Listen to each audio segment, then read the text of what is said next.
দেখছেন এ সময় বাণিজ্য। নওগাঁর আড়তে বেড়েছে আম্রপলি, কাটিমন, বানানা ও ল্যাংড়া আমের সরবরাহ। আমের বাড়তি দরে চাষিরা খুশি হলেও ক্রেতারা আছেন বিপাকে। বিস্তারিত জানাতে নওগাঁ শহরে আমের আড়তে আছেন সহকর্মী MR রকি। সরাসরি চলে যাব তার কাছে। রকি, বাহারি জাতের আমে এই মুহূর্তে কিন্তু ভরপুর আড়তগুলো দেশের বিভিন্ন প্রান্তের যেসব বাগানি ছিল তারা কিন্তু এই মুহূর্তে গাছ থেকে আম নামাচ্ছেন এবং এসব আম কিন্তু আড়তে তুলছেন বিক্রির জন্য। গেল কয়েকদিনের তুলনায় কিন্তু এই আড়তগুলোতে আমরা লক্ষ্য করছিলাম এই শেষ মুহূর্তে আসলে যেসব আম উঠছে তার মধ্যে অন্যতম হচ্ছে ল্যাংড়া, হিমসাগর এবং আম্রপলি জাতের। এই এলাকার আসলে সবচাইতে বেশি আমের উৎপাদন কিন্তু হয়েছে এই আম্রপলি জাত। স্থানীয় এই জাতটি কিন্তু বাণিজ্যিকভাবে এখানকার বাগানিরা গড়ে তুলেছেন এবং এই জাতটি বাজারে এখন তোলা হচ্ছে গাছ থেকে নেমে।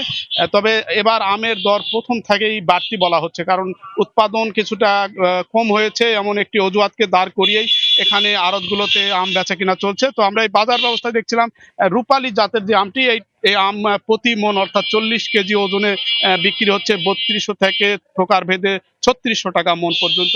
অন্যান্য যেসব জাত রয়েছে হিমসাগর, হাড়িভাঙ্গা, ল্যাংড়া, এটা 2800 থেকে 3000 টাকার মধ্যে। তো বিগত মৌসুমগুলোতে এই আমগুলো কিন্তু সর্বোচ্চ 2500 থেকে 2600 টাকার মধ্যেই এই সময়টাতে সীমাবদ্ধ ছিল। এবার প্রতি মনে কিন্তু 600 থেকে 800 টাকা বাড়তি একটি আমের দর হাঁকা হচ্ছে এবং স্থানীয় যারা আম চাষি তারা কিছুটা লাভবান হলেও যারা ক্রেতা, যারা আম কিনতে আসছেন তারা আসলে বাড়তি এরকম দরে অনেকটা হাঁপিয়ে উঠছেন এবং একটা অসন্তোষ প্রকাশ করছেন। যদিও আম একটি মৌসুমের ফলে এটা এই ভর মৌসুমে আমের কিন্তু সমাদর ব্যাপক আমরা লক্ষ্য করছিলাম।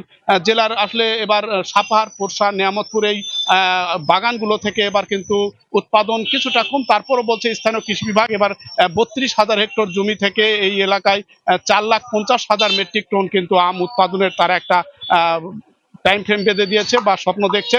ইতিমধ্যে জাতগুলো নির্ণয় করে কিন্তু এই মুহূর্তে যে আমগুলো আসছে তার মধ্যে কিন্তু ব্যানানা, কাটিমন এবং আম্রপলি জাতের এই আমটি সবচাইতে বেশি এই এলাকায় উৎপাদন হয় এবং বাণিজ্যিকভাবে এই এলাকায় কিন্তু আমের বড় একটি বাজার গড়ে উঠেছে এবং বিগত বছরগুলোর তুলনায় কিন্তু এবছর আশা করছি স্থানীয় কৃষি বিভাগ এবং ব্যবসায়ীরা প্রায় 2,500 কোটি টাকার একটা আম বাণিজ্য হবে এই এলাকায় এবং বাড়তি একটা দরের আশা তারা কিন্তু অনেকটা উজ্জীবিত আম চাষিরা। এ ছিল নওগাঁর সার্বিক আম বেচা কেনার খবর আমার কাছে। নওগাঁ থেকে আমাদের সঙ্গে যুক্ত হয়েছিলেন সহকর্মী MR রকি।